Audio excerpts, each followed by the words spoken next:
Telangana media Telangana digital media association అనేది ఈరోజు ఏర్పాటు చేయడం జరిగింది. ఇది ముఖ్యంగా ఏంటంటే యూట్యూబ్ ఛానల్స్ ఎవరైతే నడిపిస్తూ ఉన్నారో వాళ్ళందరూ కలిసి ఒక అసోసియేట్ అయినలు. దాంట్లో ముఖ్యంగా ఏంటంటే ఈరోజు ఒక 15 మంది ఛానల్స్ వచ్చినాయి. ఆ 15 మందిని కూడా ఒక నామమాత్రంగా అంటే టెంపరీగా తాత్కాలికంగా ఒక కమిటీ వేయడం జరిగింది. ఇది 3 నెలల పాటు పనిచేస్తుంది ఈ కమిటీ. సో ఈ తర్వాత నెక్స్ట్ పూర్తి స్థాయి కమిటీ అనేది దీని తర్వాత 3 నెలల తర్వాత పూర్తి స్థాయి కమిటీ ఇస్తాం. సో మెంబర్షిప్ డ్రైవ్ అనేది జరుగుతూ ఉంటుంది. ఇప్పుడు ముఖ్యంగా ఏంటంటే దీనికి అధ్యక్షులుగా దాసరి శ్రీనివాస్ గారిని ఈ యొక్క కాలేజీ టీవీ యజమాని దాసరి శ్రీనివాస్ గారిని అధ్యక్షుడిగా పెట్టిండ్రు. నేను పొలిటికల్ వైబ్స్ నుంచి వెళ్ళి జనరల్ సెక్రటరీగా పుప్పాల రజనీకాంత్ నా పేరు, నేను జనరల్ సెక్రటరీగా ఉన్నా. ముఖ్యంగా ఈరోజు ఎజెండా ఏం తీసుకున్నామంటే ఈ యొక్క దాడి జరిగిన ప్రదేశం అంటే మేము ఉన్నది ఇప్పుడు ఏంటంటే ఏదైతే గిరీష్ చిత్రగుప్త ఛానల్ యజమాని ఎవరైతే గిరీష్ దారం ఉన్నారో ఆ దాడి జరిగిన ఈ యొక్క నేల మీద ఈ యొక్క ఫ్లాట్లనే అసోసియేషన్ ఏర్పాటు చేసినాం. అంటే దీన్ని బట్టి మీరు అర్థం చేసుకోవాలి రేపు పొద్దున మా కార్యాచరణ ఎట్లుంటుంది అనేది.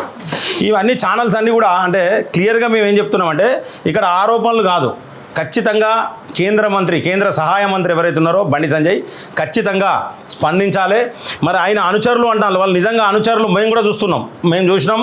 బండి సంజయ్ గారు అనుచరులు అందులో మాకు చాలామంది కనిపించారు వీడియోలో. 5 మాత్రమే అరెస్ట్ అయ్యారు, కేసులు మాత్రం నామమాత్రంగా జరుగుతూ ఉన్నాయి. ఫోన్ చేసిన గంట తర్వాత పోలీసు వాళ్ళు వచ్చారంటే పరిస్థితి మరి ఈ ప్రభుత్వం ఏమైనా సహాయం చేసిందా అనే డౌట్ కూడా మాకున్నది. కాబట్టి ఇవన్నీ డౌట్స్ క్లియర్ చేయడానికి ఖచ్చితంగా కేంద్ర సహాయ మంత్రి బండి సంజయ్ గారు నేను క్లియర్గా చెప్తున్నా వారింటికి రావాలి, కంపల్సరీ వారితో మాట్లాడాలి. ఎందుకంటే ఎక్కడనో ఎవరికో అయితే పోయినరు, మరి ఈరోజు ఎందుకు స్పందిస్తలేరు? మరి ఆయన తెలంగాణ బిడ్డ కాదా? ఆయన ఈ దేశంలో పుట్టలేదా? పాకిస్తానోడా? మనం మాట్లాడతాం కదా పాకిస్తానోడు బంగ్లాదేశోడు అని. మరి ఆయన పాకిస్తానోడా? నేను ప్రశ్నిస్తూ ఉన్నా. ఖచ్చితంగా గిరీష్ దారమోనికి కేంద్ర సహాయ మంత్రి బండి సంజయ్ గారు ఖచ్చితంగా క్షమాపణ చెప్పాల్సింది. ఎందుకంటే తప్పదు, ఇక్కడ క్లియర్గా వారి పేరే వినిపిస్తుంది, వారు స్పందిస్తలేరు, మరి నాకు సంబంధం లేదని కూడా చెప్పట్లేదు. కాబట్టి ఖచ్చితంగా నేను డిమాండ్ చేస్తూ ఉన్నా.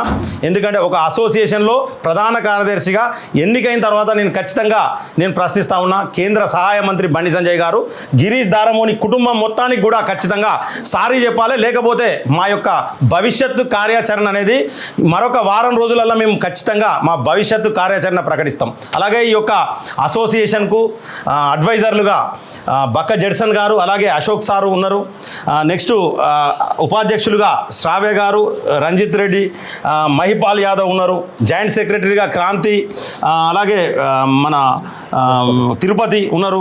ఎగ్జిక్యూటివ్ మెంబర్స్గా మహేష్ గాడ్సే, అలాగే మిగతా సభ్యులందరూ కూడా ఉన్నారు. సో ముఖ్యంగా ఏంటంటే ఇప్పుడు ఈ యొక్క చాలామంది ఛానల్స్ రాలేదు, ఇక్కడికి చాలామంది ఛానల్స్ యజమానులు రాలేదు. వాళ్ళందరినీ కూడా మేము కమ్యూనికేట్ చేస్తాం. ఈ వారం రోజులలో అందరినీ కమ్యూనికేట్ చేస్తాం. అందరినీ కూడా ఈ యొక్క కమిటీలోకి తీసుకుంటాం, మంచిగా పనిచేసే వాళ్ళని. ఎందుకంటే ముందు అడుగైతే ఇక్కడ నుండే వేసినాం. ఎక్కడైతే దాడి జరిగిందో ఒక యూట్యూబ్ ఛానల్ యజమాని మీద ఎక్కడైతే దాడి జరిగిందో అక్కడి నుండే వేసినాం. దయచేసి ప్రతి ఒక్కరు ప్రజలు కూడా మాకు మీ సంపూర్ణ మద్దతు తెలపాలి.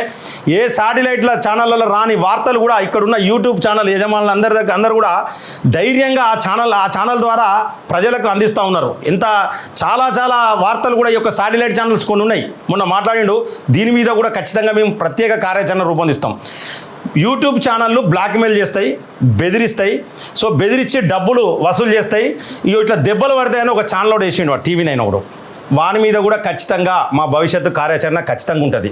ఎందుకంటే యూట్యూబ్ ఛానల్ అంటే చిన్న చూపు చూసే ప్రతి ఒక్కరికి కూడా కర్రుగాల్చి వాత పెడతామని కూడా నేను ఈ సందర్భంగా తెలియజేస్తున్నాను. నన్ను ప్రధాన కార్యదర్శిగా ఎన్నుకున్న ఈ యొక్క అసోసియేషన్ సభ్యులందరికీ కూడా పేరున శిరస్సు వంచి పాదాభివందనం చేస్తున్నా. Thank you so much.